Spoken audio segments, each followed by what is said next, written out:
Process-oriented performance-based assessment. What is performance assessment? It is one in which a teacher observes and makes a judgment about the student's demonstration of a skill or competency in creating a product, constructing a response, or making a presentation. Its emphasis on students' ability to perform tasks by producing their own work with their knowledge and skills.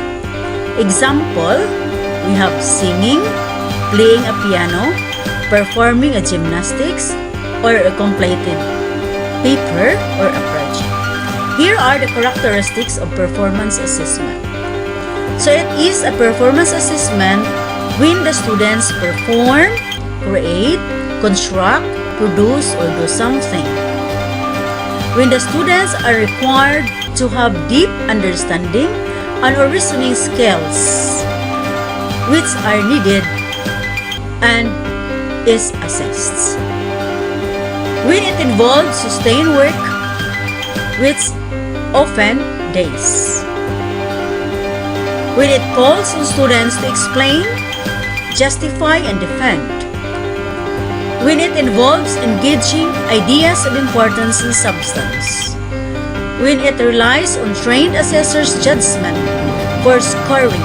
When multiple criterion standards are specified. And that there is no single correct answer. Here are the strengths and weaknesses of performance.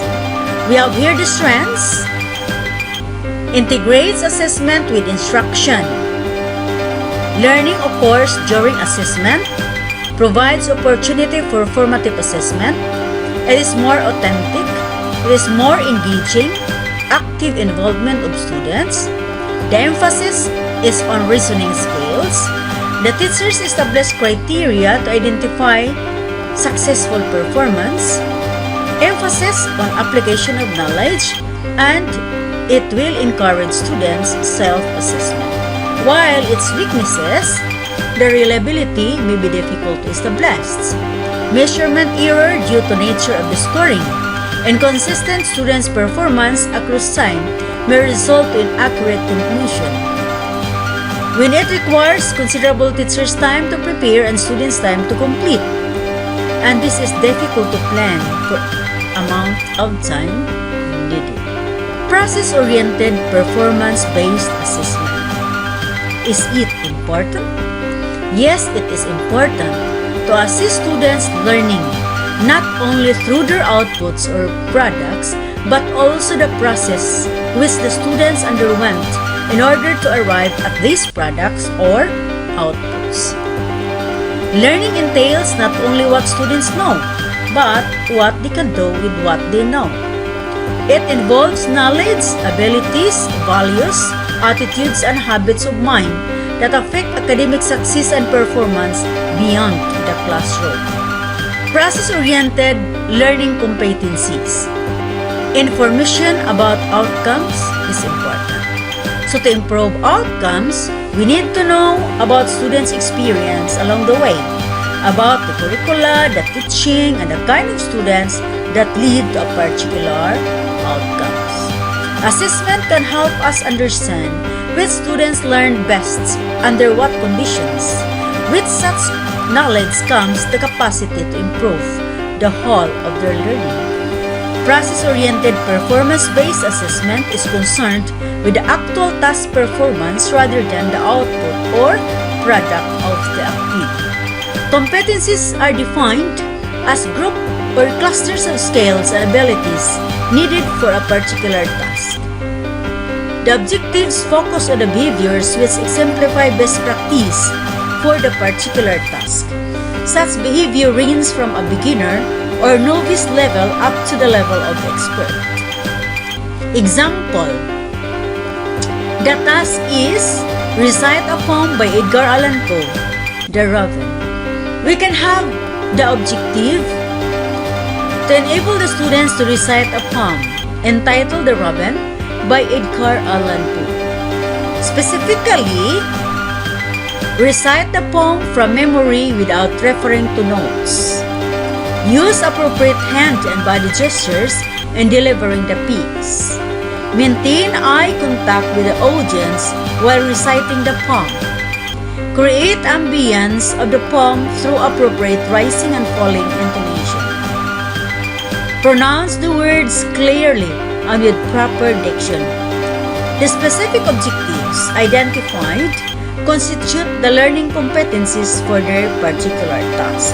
Example of simple competencies: speaks with a well-modulated voice, draw a straight line from one point to another point, or color a left with a green crayon. Examples of complex competencies: we could have recite a poem with feeling using appropriate voice quality, facial expression, and hand gestures.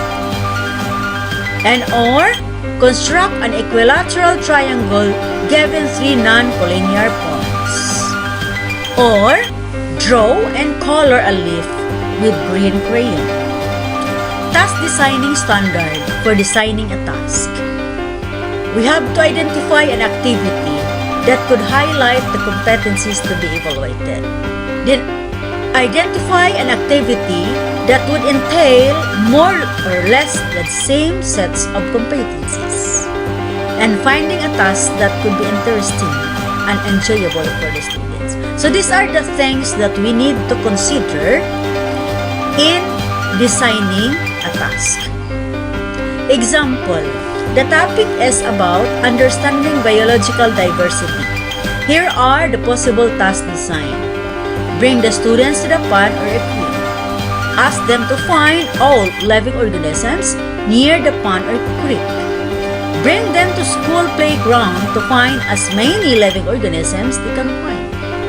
Then observe how the students will develop a system for finding such organisms, classifying the organisms, and concluding the differences in biological diversity of the two sites: the pond and or the creek, and the playground. For the scoring rubrics, speaking about rubric is a scoring scale used to assess students' performance along a task-specific set of criteria. Authentic assessment are criterion reference measures. A student's aptitude on a task is determined by matching the student's performance against a set of criteria to determine the degree to which the student's performance meets the criteria for the task. Here is an example of a recitation rubric. So we have to write the criteria, then the points for the given criteria, and the scoring here. Descriptors. Descriptors spell out what is expected of students at each level of performance for each criteria. It tells students what performance looks like at each level and how their work may be distinguished from the work of others for each criteria. Why include levels of performance? We need to include the level of performance for a clearer expectations. Students know what is expected of them, and teachers know what to look for in students' performance. Students better understand what good performance of the task looks like if levels of performance are identified. More consistent and objective assessment, there is a better feedback, and analytic versus holistic rubrics.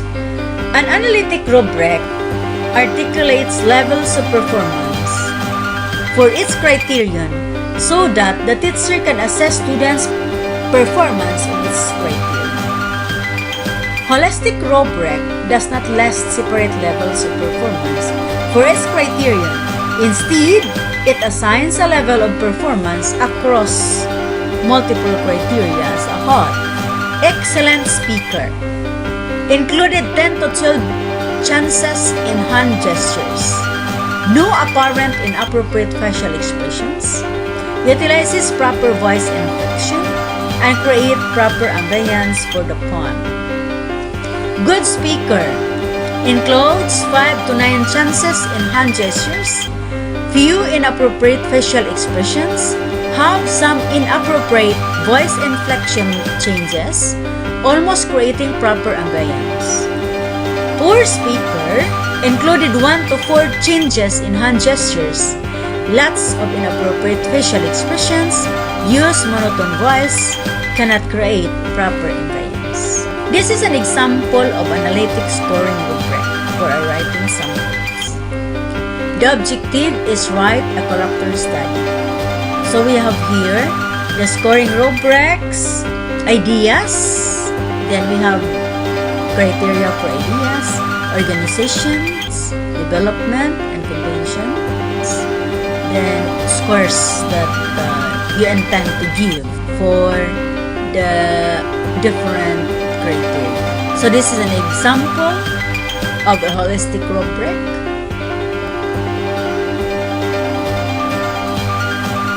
When to choose an analytic rubric?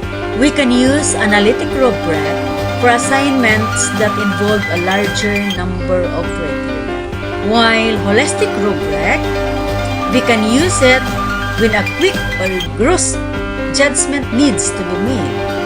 If the assignment is a minor one, such as brief assignment like check, check plus, or no check, to quickly review students' work.